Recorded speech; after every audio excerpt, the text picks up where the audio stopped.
สบายดีพี่น้องฝั่งลาวฝั่งไทยเนาะและต่างประเทศเนาะมื้อนี้ส่องลูกลาวคนนี้หนึ่งบาเต้สิมาตึกปลาเนาะตึกปลาอยู่ในหนองตัวเองเนาะพี่น้องน้องกับบ่ใหญ่เนาะเดี๋ยวสิให้เบิ่งว่าน้องน้ำกับบ่เลิกพี่น้องเพราะว่าเขาใช้รถฟอร์ดเนาะรถฟอร์ดดูดเอาแหละมันก็เลิกอยู่กับว่าแม่นพี่น้องแต่ว่ามันอยู่สูงนะหอดย่ำนี่ก็น้ำก็จะเบิดเนาะจะแห้งเบิดเพื่อหอดเดือน4เดือน5ก็อยากว่าจะแห้งขอดไปแล้วพี่น้องเดี๋ยวจะให้เบิ่งน้องแล้วพี่น้องครับตัวนี้เนาะพี่น้องตัวนี้เป็นน้องเนาะหอดย่ำฝนกับน้ำก็จะอยู่เทิงไปเลยพี่น้องอยู่เทิงพี่น้องอยู่เขตนี้แล้วนะเต็มนะป้ากับบ่ใหญ่นะพี่น้องเพราะว่าจำ2 นิ้ว 3 นิ้วนะพี่น้องเนาะมื้อนี้สิลงตึกไอ้เบิ่งนะพี่น้องเนาะก็สิได้ชำใดน้ำก็สิเพียงกลางขาเนี่ยนะพี่น้องไปติดตามกันเลยนะพี่น้องเนาะตัวนี้นะพี่น้องตัวนี้เป็นอุปกรณ์หาปลานะพี่น้องแหนะพี่น้องเนาะถ้าพี่น้องฝั่งไทยมันจะเอิ้นว่าทอดแหบ่หรือว่านี่ใดแต่ฝั่งลาวจะเอิ้นว่าตึกแหหรือวานแหเนาะ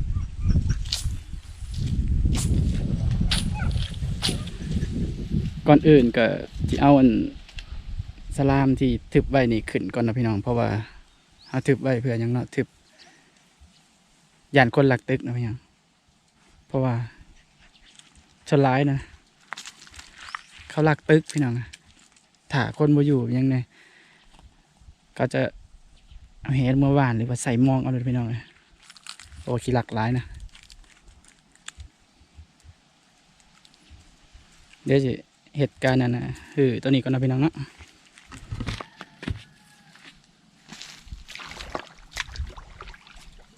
ตอนนี้ก็จะเหตุการณ์ฮือสลามขึ้นกันนะพี่น้องเนาะจะฮือสลามขึ้นก่อนแล้วก็ถึงวานแหนะ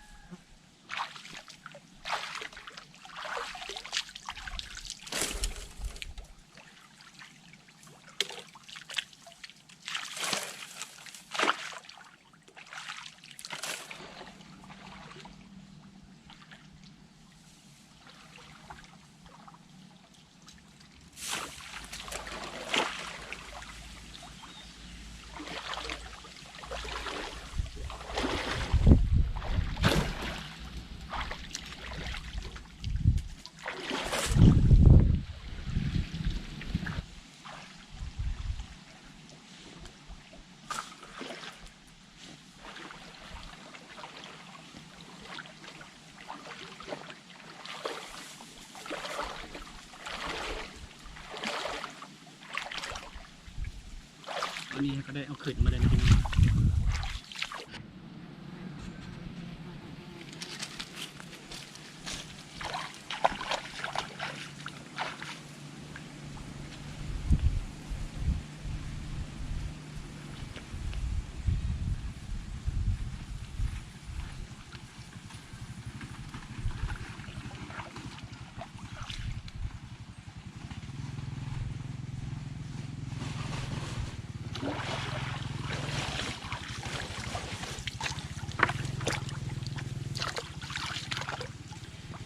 หลังจากที่สลามไปแล้วพี่น้องก็จะมาตึกปลามาลุ้นน้ำกันว่าสิได้สำใดเนาะสิได้จักโต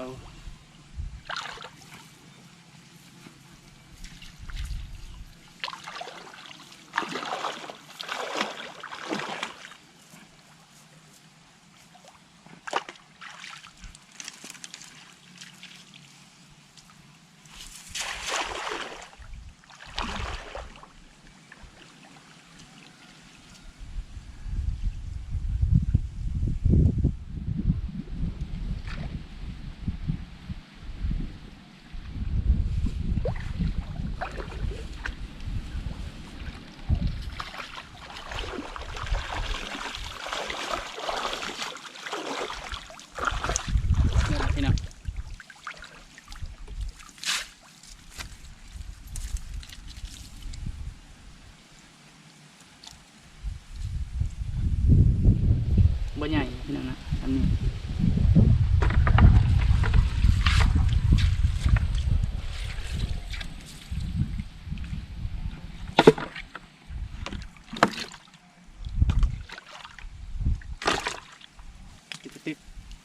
ตึกง่ายนะพี่น้องเพราะว่าอยู่น้องตัวเองเลยน้องเดินปล่อยตึกง่ายเนี่ย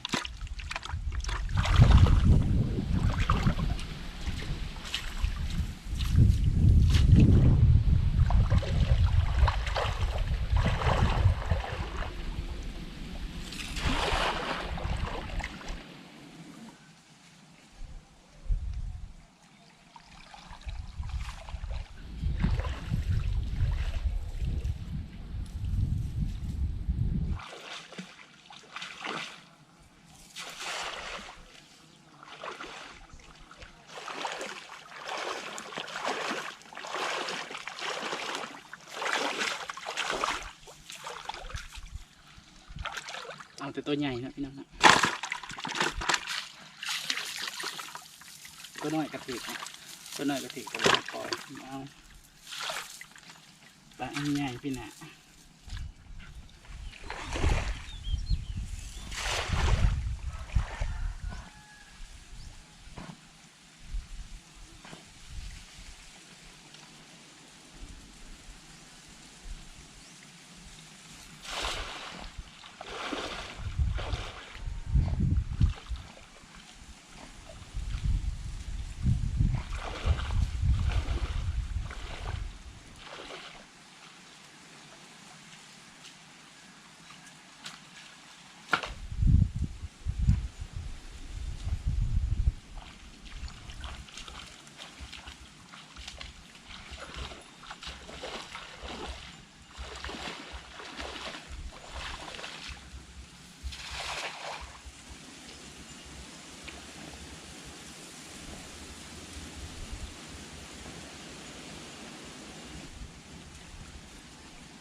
พี่น้อง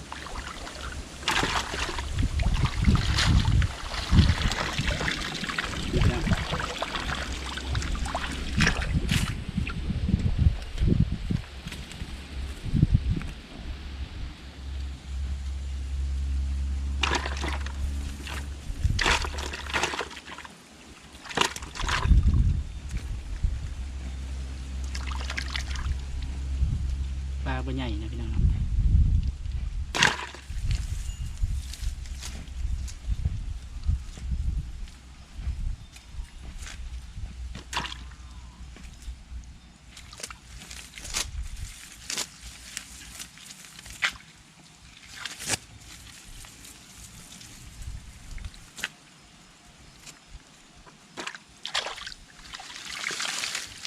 ไม่พี่น้อง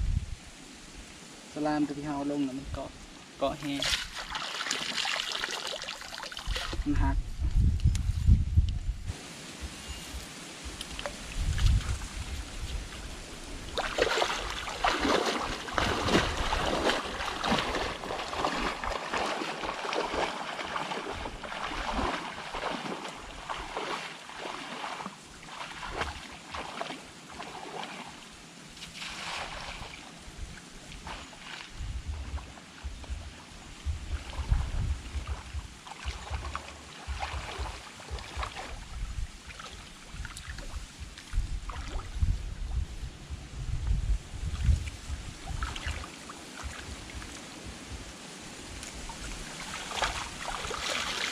พี่น้อง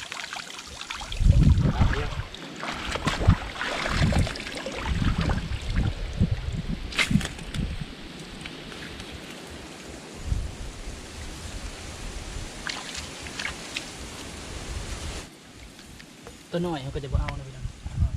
ปล่อยขึ้น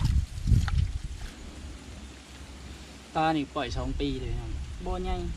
ตัวนี้น้อยเป็นน้ำหนักเป็นน้ำน้องว่ะเป็นปลา ที่ก่อนๆเนี่ยพี่น้องปล่อยเอาปล่อยตกปลาไว้2 ปีนี่ใหญ่เลยพี่น้องจำปลามือว่าที่จกลงอีกอยู่พี่น้องจกน้องมันเล็ก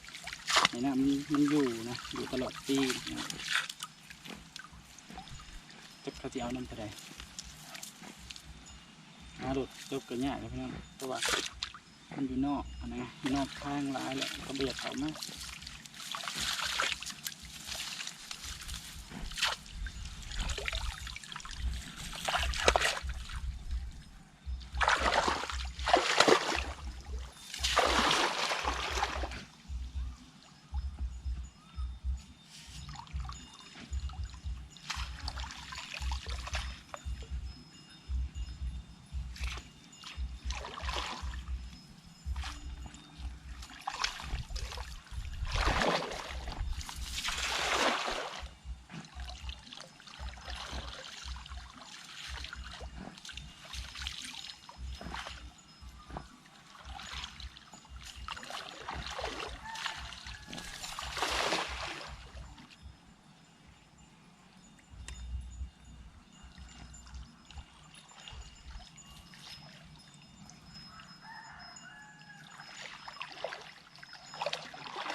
ตอนนี้ครับกับ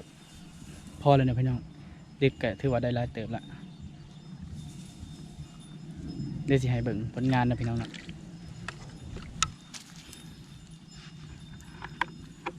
ตัวนี้นะคือปลาที่ครับตีบาเตตึกได้เนาะบ่ใหญ่นะพี่น้องนะจำ2 นิ้ว3 นิ้วเนาะ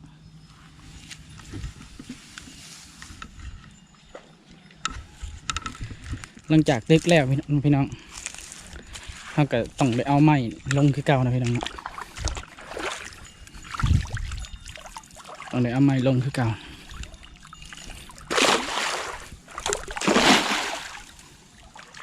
มานะพี่น้องมาบาเต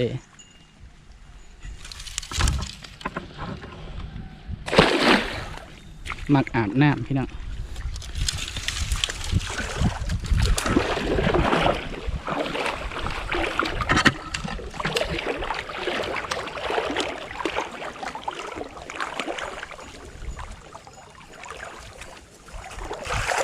หน้าก็อยู่ใกล้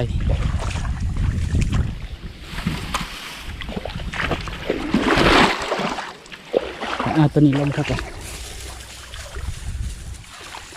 มันขึ้นยากไงอยากหวานนี่แบบนี้ก็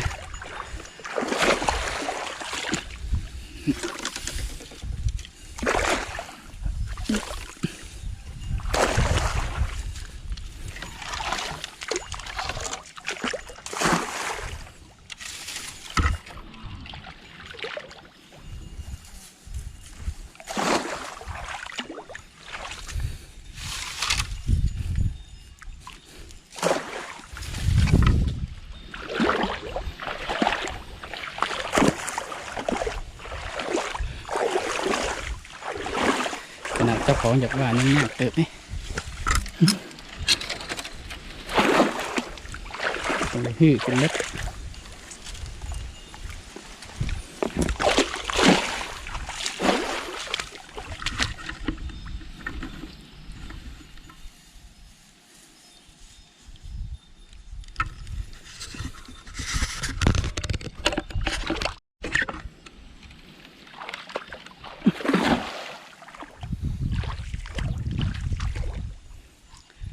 ตอนนี้ก็ถือว่าแล้วนะพี่น้องเนาะ